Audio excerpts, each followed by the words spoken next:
Depuis les attentats, les forces de l'ordre ont effectué plus de 2000 perquisitions grâce à l'état d'urgence, mettant parfois à mal quelques libertés publiques, mais mettant aussi à jour des trafics assez éloignés du terrorisme. Ainsi, dans le Nord, les 80 perquisitions menées ont permis aux policiers de saisir une vingtaine d'armes, des explosifs, mais aussi de procéder à 5 prises de stupéfiants.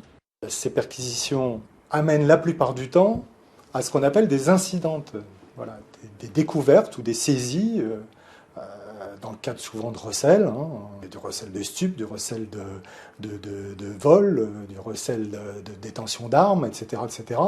Et là, on rebascule dans les procédures, j'allais dire, traditionnelles.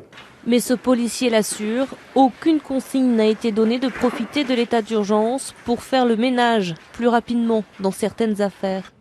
Ça n'a pas d'intérêt. On sait que les dossiers qui vont donner, qui seront positifs, sont ceux qui sont montés avec des surveillances, avec des écoutes téléphoniques. Partir comme ça en disant tiens, aujourd'hui on part dans tel appart, on va casser une porte, on verra bien. 9 fois sur 10, ça donne pas grand-chose. Pas grand-chose non plus sur l'existence de ces trafics. 2 semaines après les attentats, l'effet de surprise des perquisitions est terminé.